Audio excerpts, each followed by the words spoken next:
Hi, everyone. This is Rebecca Pan from Badass Women in Climate. And today I get to interview Neelam Patil from Green Pocket Forests. She's a badass, and I'm really excited to have her here. Neelam, would you give us a little bit of an intro, a minute or two about who you are and what you're working on? Sure.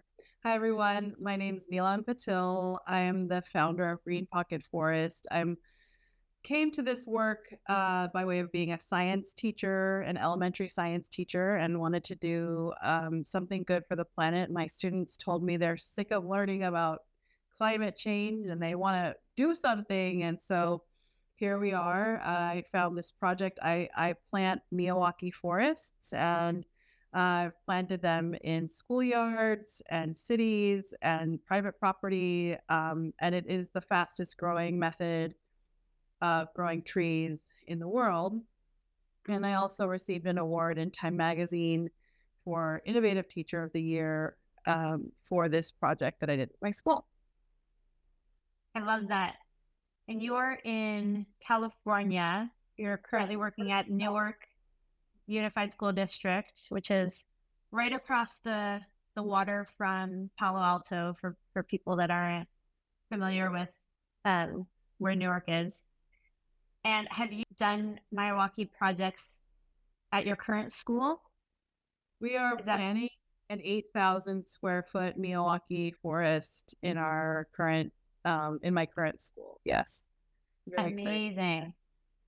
And your background is your video background is one of the forests that you planted. Is that right? Correct. Yes. So this is a photo of a 3.5-year-old Miyawaki forest that you can see on this upper left-hand side. There's a building. This is a south-facing building that was getting extremely hot. And instead of installing air conditioners in every classroom, we planted a forest. There was a water guzzling lawn outside with zero biodiversity, and that needed a lot of maintenance and a lot of water. And now we have this no maintenance Miyawaki forest that is shading the classrooms. All of the students are much happier, Oh, and bird song amazing. and crickets and so much biodiversity that has been able to, we created a habitat for them. Ah, that's incredible. That's so inspiring. What is the square footage of that area? This is also an 8,000 square foot Miyawaki forest. And so it was primarily previously lawn, and the school district was really struggling with the water consumption and also public opinion, not wanting to let the grass go brown. And so this was sort of the solution that they found. There's a variety of solutions that in this case, that it solved. That's awesome. What has been, you said the students are happier. What has been the overall response? It's been interesting. I mean, the students who planted it, I think they're now in high school. I held a Miyawaki symposium in July, and I invited some of the youth. Somehow I connected with them, and they're going into senior year of high school, and they were in eighth grade when they planted this, and I think it's just really amazing for them. I've heard that it's really amazing for them to watch it grow and just to see how much growth there is. I think also there is some need for more education in the community, because this design, or the rewilding, or you could call it the lack of design that this forest has, which is so different than the manicured lawns and the trimmed hedges that humans are used to seeing when it comes to nature in their spaces. This really challenges that idea. And so we do get some questions about it. And there's also a fence around it. So there's questions about when will the fence come down. So There's all Mm. kinds of responses. It's very provocative, and but people are very happy that to see so many native plants. I think that's so cool. For our listeners that aren't familiar with the Miyawaki forest concept, could you give a little bit of an overview about what it is and why it's so valuable? Absolutely. Yes. So I discovered the Miyawaki method probably in 2019, so it's 2025. Um, there was just like a little video on Twitter, a tweet about it, and I was so fascinated by this methodology, and it's become sort of a life calling for me. It's a methodology. It's not a kind of tree. A lot of people think, oh, it means that I'm going to be planting trees from Japan. So Miyawaki it's named after the founder, Dr. Akira Miyawaki, who was an ecologist, and he basically founded this. He was a stalwart warrior for the environment, for nature, and he's a botanist, and he created this method because he saw how much destruction there had been of trees in Japan, and so he somehow found this way to to skip the process of succession, which succession is basically how an old growth forest is created. You start with moss and lichens and go to grasses and then shrubs, and then it evolves. It takes at least 200 years to create an old growth forest, but he basically created a way to circumvent that process of succession, and you can create the kind of growth that an old growth forest has in just 10 to 20 years. And so he planted these forests. It was interesting, mainly the steel companies and car manufacturers were very concerned about their environmental impact. And so they hired him to plant, or they gave him land to plant in their factories. So he planted thousands of them all over the world, and some actually in the US as well that are very old. And so since then, this has grown kind of into a movement of an international movement where Miyawaki forests are being planted all over the world.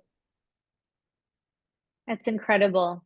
And I know something that you shared when we first met at that event, um, after you had won the Time Award, was that it grows much faster.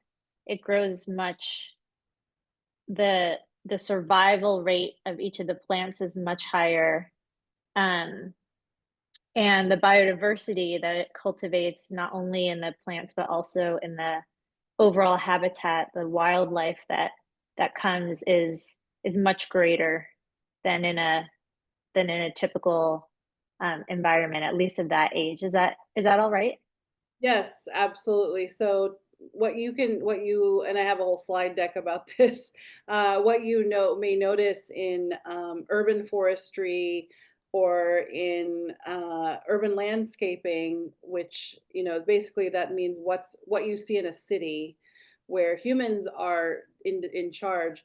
They they mainly prioritize beauty or low maintenance or hardiness. So for street trees, typically it's not native trees because they are prioritizing well, what's not going to disrupt the concrete, what's going to grow fast and provide shade, what's not going to take us a lot of time to take prune.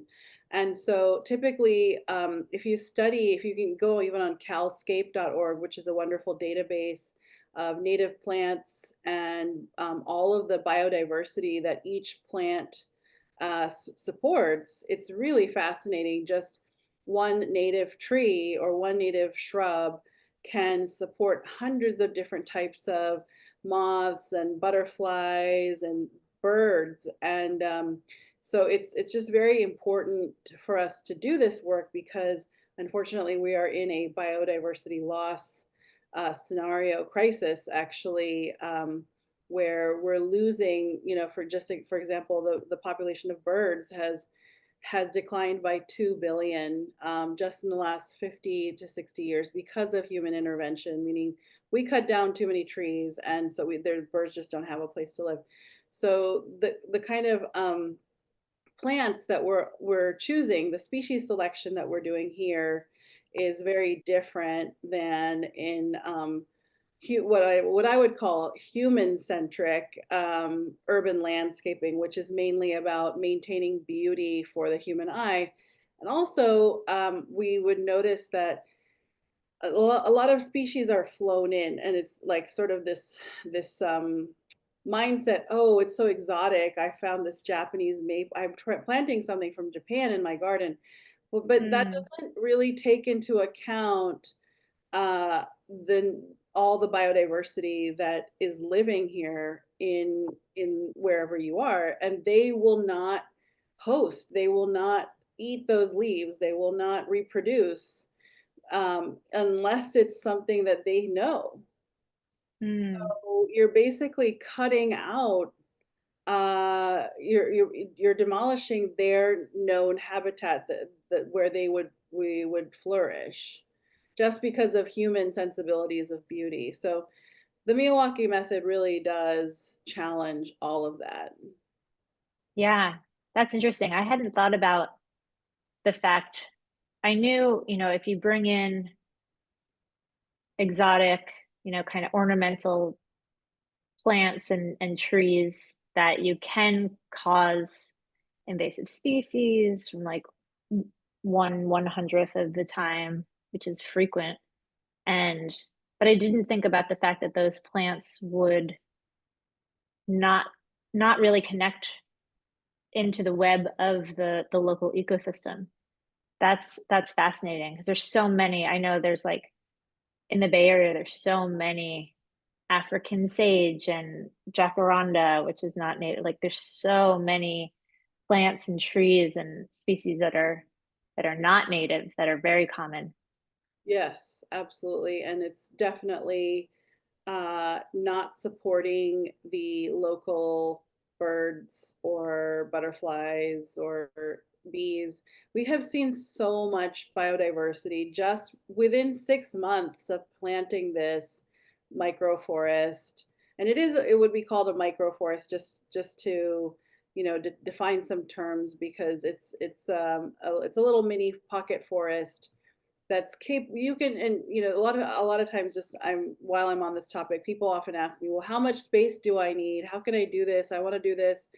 I've done small as 200 square feet, and it still makes a difference. But back to my original point, we saw so many species of bees in that were just living there in this, and people who are may think, well, we're attracting bees on a school campus, but they just stayed in their habitat. They didn't necessarily go out and try to sting the children.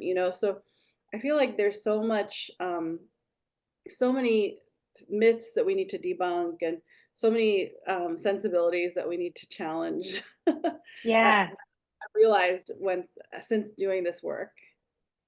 yeah, that's fascinating, but it makes perfect sense.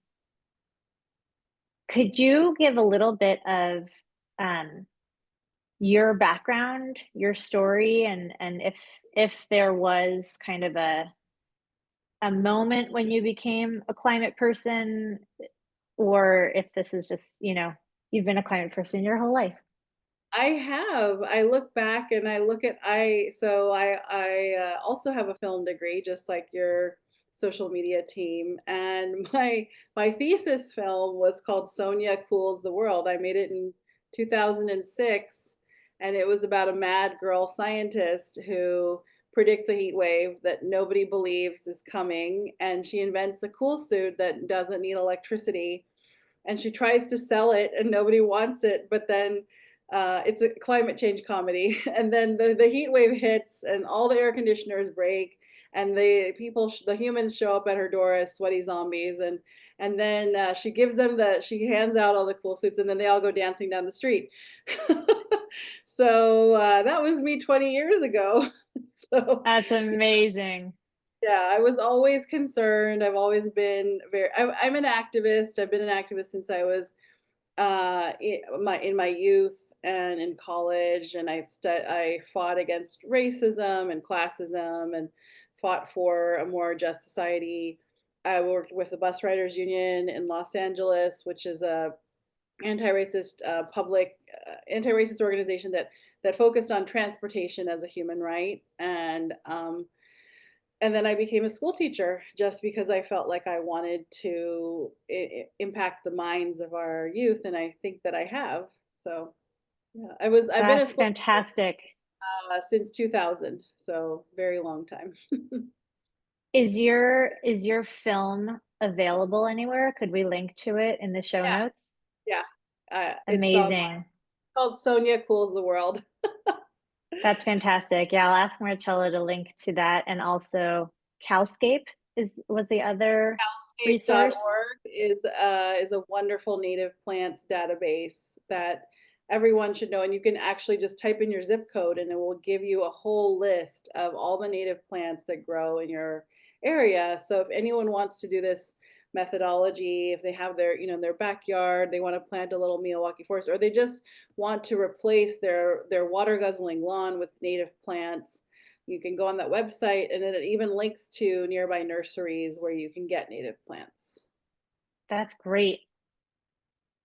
That is fantastic. So, so you've been doing this work, you've been an activist your whole life, and you've been doing the Miyawaki forest, pocket forests, um, since 2015, did you say? That's when you 2019, got I heard about it. 2019? It took me 2 years. So for those of you, I want to say, I think we need to think beyond our backyards. I think we do need to do things in our yards, and actually even getting land these days is so hard. We need to start lobbying our cities. We need to start lobbying our local schools, the cities, and the transportation, and also religious organizations tend to have the most land. And Mm-hmm. using this methodology, pooling our resources, organizing ourselves to create a biodiversity highway, and to also, trees also rejuvenate the water cycle. As a science teacher, I talk Yeah. about the water cycle, and there's many places that where the rains have become very out of balance, and the more trees you plant, literally you're creating more rain. So we do need to organize ourselves into you know going beyond our small little area that we're in. But I Yeah. forgot your first question. Sorry. No, I don't remember my question either, but I love everything that you're saying. I'm so excited to involve you in some of the relevant projects that we're working on here, at Trellis and with Earthscale and the podcast. Just try to increase awareness about what you're doing and how you're doing it.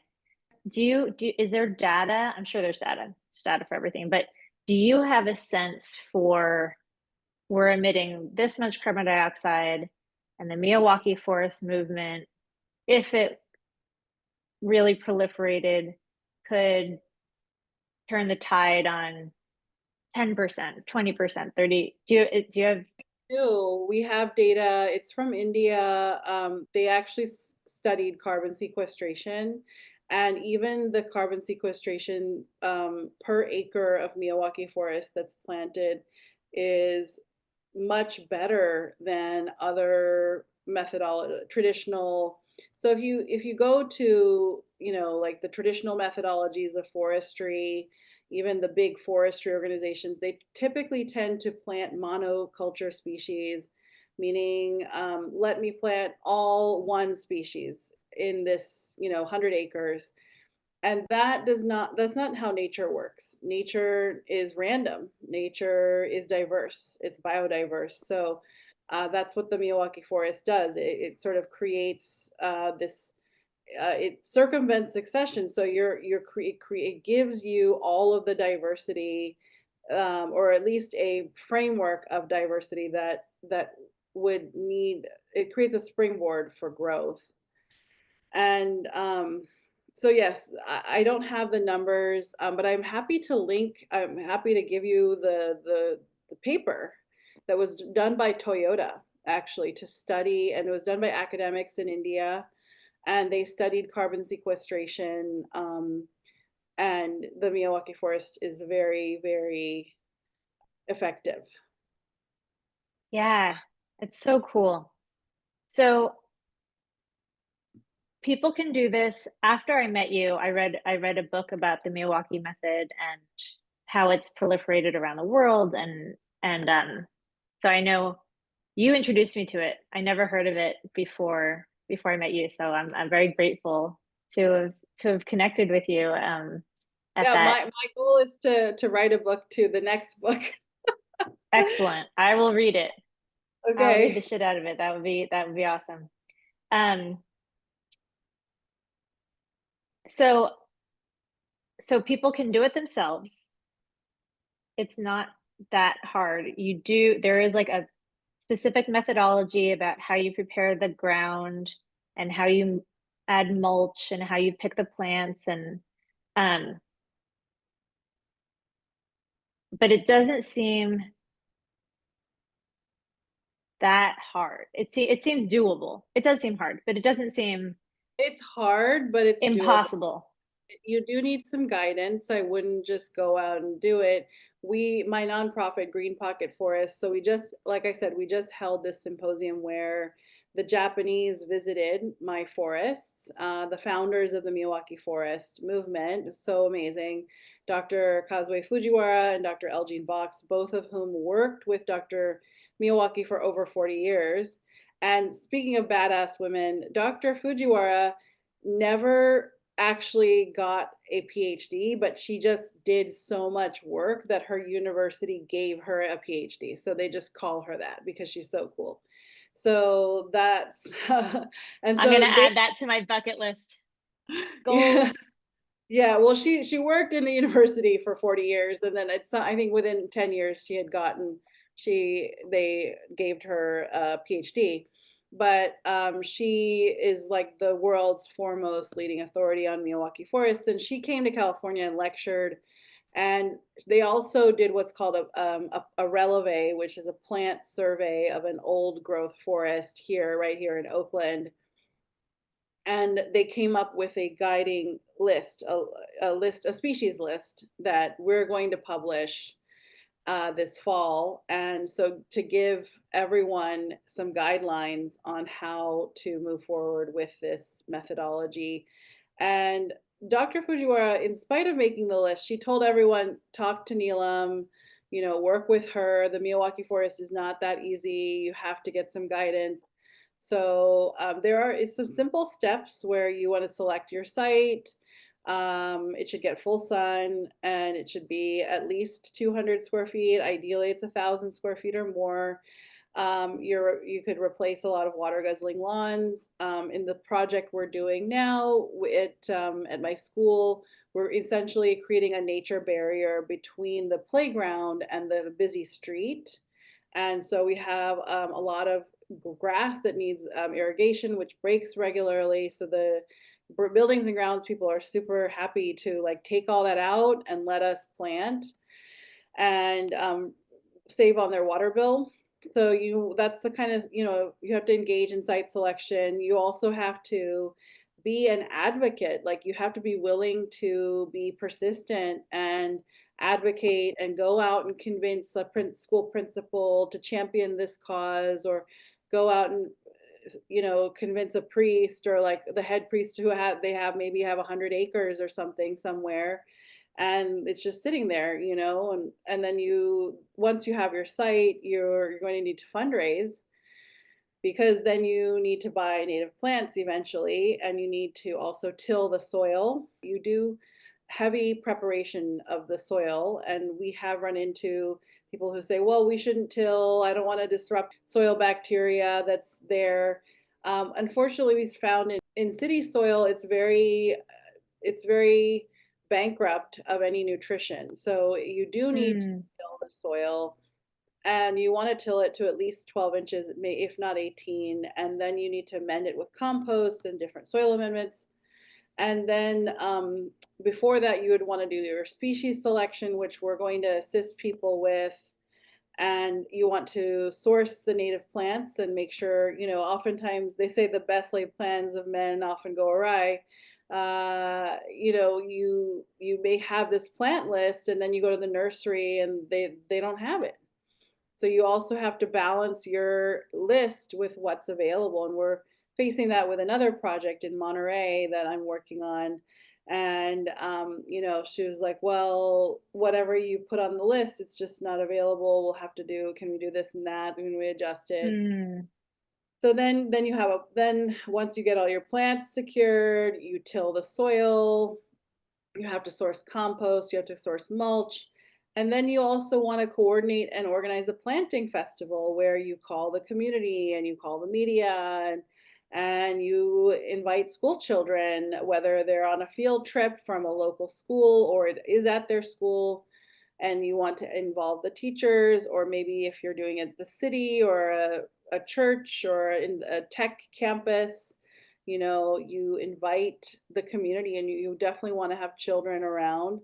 They are much better planters for Miyawaki forests than adults, because adults are neurotic and they want everything to go in a certain place. Children create randomness, and that's like they mimic the randomness of nature. And so Mm. we that's an important element. And so then Oh, once you've that's had really interesting. Yeah, and then once you've had your planting day, you would mulch it and do the first watering. And I also forgot, it would be very, very, it would behoove you to have a Native American or tribal leader to come and do a blessing and a land declaration and just reclaim that, where this land is from. And so that's also something we want to incorporate. Yeah. So my kid is in fourth grade, and I know his principal pretty well. So could you paint a picture of like the time commitment or the funding requirement, or like if I wanted to pitch, because I thought about this when I met you, and then I was reading the book and I was like, oh, and I'm on the gardening committee, and Oh, I see a Miyawaki forest in the making. we have all of these like ornamental plants that need lots of water, and it's nonsense. Um, And they're and not most not serving nature either. They're actually hurting they're not nature. serving nature. Um, and so there's this possibility here in San Francisco. So what is the scope of this project that I could be taking on? What's Um, the timeline and the scope and the commitment, financially and time wise? yeah. That's a really good question. I would give yourself 2 years, and that's how long it took me. Maybe it's shorter now because people know more about it, but I just had to really get the attention of the buildings and grounds person.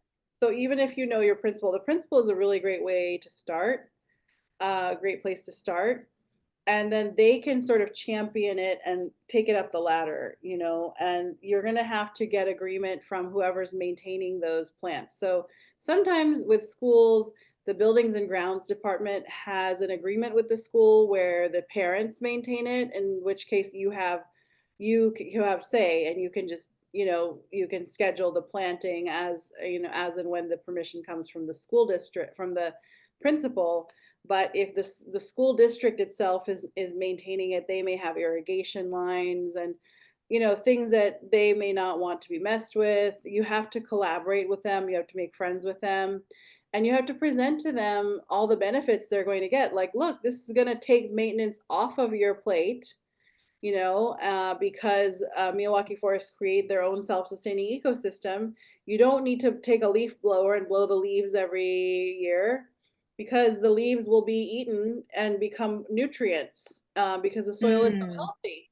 And you're going to cut your water costs because these are all native plants who don't need water because they've evolved for millions of years and in this landscape. And you're going to be serving local biodiversity. So you have to like sort of pitch it to them. It's like a pitch, right? Like a startup pitch almost. Yeah. And then you, so say they say yes, okay, great. Then you have to select the site, measure it. You have to figure out, you can go on Google Earth and actually do an area. You can use the measuring tool, or you can just take a tape measure and measure out the area. That will inform your budget. And you would need 3 plants per square meter. So mainly you're going to have to raise money for native plants. Now we're also working on piloting with science teachers and any school teachers, creating a program where they can grow native plants. They can create their own little native plant nursery, and then that Mm. would not require much fundraising, maybe just a $500 for the greenhouse and the seeds and the soil and the vermiculite. And then that could be like a year-long process where they're growing all these seedlings, and then the next year the kids could just, it would be a science project in and of itself just to watch them Oh, that's so cool. the next year. So that could be Mhm. that's another way. That's like taking it to the next level. And Dr. Fujiwara did recommend that we create a program like that for teachers where they can just grow. And that's something where I want to raise money for Green Pocket Forest so that we can offer mini grants to teachers and or anyone who wants to do a project like this, because buying native plants does tend to be the most expensive. And so each native plant is around $12 after taxes, and with delivery ends up, I would budget around 15. You can get compost and mulch donated. So really it's just the plants, and then also labor. Do you need to hire labor to till the Mm. soil? Are parents going to come out on a Saturday and you feed everyone pizza and give them some pickaxes and go for it, but you still have to buy, the tools you need, so I would say it's probably anywhere between $5,000 to $10,000 that you would want to raise, but that's actually pretty reasonable. And I can talk about the fundraising aspect with my school. With Berkeley, it was very different. We had a corporate sponsor. We had Allbirds. They gave $70,000, and we did 3 campuses. And then the fencing cost another 70K, and that was Berkeley did the fence. The buildings and grounds department did the fence because we also need to assess for any pests who may, or not pests, but any animals that may come and eat all the plants before they establish. So we needed to do that. But my new school district is a Title I school. So what we're doing is we're doing it all from the ground up, where we're going to get $5,000 in grants for, and I don't have any corporate tech sponsor right now, especially with, I just didn't, another organization called Sugi, they did that, and they get hit up for a lot of projects, but they don't always have a sponsor. And so Mhm. they helped us for the Berkeley one. This one, I'm doing it as a teacher, and there are lots of climate literacy grants out there for teachers to do environmental projects. So I did get $5,000 last year. I'm working with a organization called Philanthropic Ventures Fund, and they're going to give us another $5,000 this year. So we're going to club all of that together. Plus, the students themselves are fundraising, and the families are fundraising. And I think that's the most important thing for like a Mhm. fourth grader, a third grader to come and give me $5 and be like, "I'm so excited for the forest, Miss Patil." I mean, that's like their contribution, and empowering them, even if it's $5, it doesn't matter. They did something good for the planet. And instead of buying the Yeah. Gatorade or a Starbucks unicorn latte or whatever, they're going to give towards something good. And we're giving them that choice. And so that's the direction that we're going in Green Pocket Forest, actually, is to scale this. We want to empower parents like you. We want to empower teachers. We want to empower children or high school students who are like, I want this on my campus. What do I do? How do I do it? So that's like the next phase of Green Pocket Forest. That's awesome. That's so awesome. All right, I'm gonna process and take all But of so this just this. the timeline. So the timeline is say 1 to 2 years, and the time commitment, I would say 5 hours a month. It's really not that much, but it's like a slow, kind of takes slow and steady wins the race. Think of it like a Okay. marathon. Yeah, that's not a lot of time. I I think mean, I I've spend that watering right now because we're watering like multiple times a week and it's Well, I've had not people go to their school board and do public comment and just go on the public comment at the school board meeting. And then the superintendent gotten interested, and now that's what we're doing in Monterey. It started with a public comment at school board, and she just that's very cool. kept going, and she just, and she fundraised, and now we're planting in October. That's rad. You're such a badass. So if people want to, I have a million more questions, but I'm gonna wrap. So if people want to donate to Green Pocket Forests or contribute or learn more or connect with you, what are your handles? How do people reach you? LinkedIn is one, and then we have a website. It's just greenpocketforest.org. And the symposium that we put on is still up there, so you'll see all of that. But there are donation links as well, and my email is on there. And there's just one of me, and there's hundreds of people out there who want to do this. So we are looking for volunteers to help scale this, and who have strategic planning experience, admin experience for this grant writing experience, so that we can hire staff and pay them to like really build out these programs. And we're also going to be launching a class through Dominican University where you can earn graduate level credits and watch the video of the symposium, all the video footage of the symposium, which was really like a how-to primer on Miyawaki forests and with Dr. Fujiwara. And then also they could get credit by watching the symposium and then planning their forests. So that's good for anyone Mm, who earn credit. And so it was a two unit course, and so half of it would be watching the videos, and the other half is like a study set slash action group. And then the final thing we're also launching is a climate literacy action program. So for a parent like you or a teacher out there who is ready, they want to go forward and have a meeting and get started.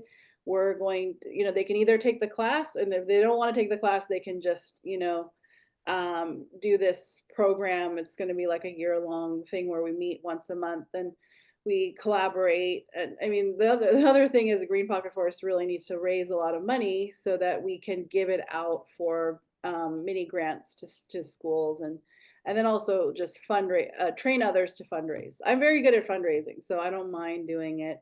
And we're just going to create like a slate of schools. So that was not a very good elevator pitch. no, that was great. And we're working on building a donut economics framework um for San Francisco, and we're also working on a donut economics accelerator for all of the Bay Area. And these sorts of projects could be great for the accelerator, um, where there'll be there's going to be curriculum, but it's going to mostly be like how do we help you level up and scale what you're doing? How do we help with capacity building um, and channeling resources and volunteers? So that's something that we should talk about offline because I think it dovetails really well with the accelerator in particular of all of the climate focused initiatives that we're working on. Okay, I'm gonna wrap up. Was there anything else that we didn't cover that you desperately want people to know? Um, just that nature is calling you. Give time for Yeah, nature. It is. Well, thank you so much, Neelam. This has been episode 6 of Badass Women in Climate. And I am Rebecca Pan, our host. Marcela Avramescu is my producer. And you can find us at trellis.social is our website. At Trellis Workspace is our Instagram, and our LinkedIn handle as well. Thank you so much for tuning in. Thank you, Bye. Rebecca.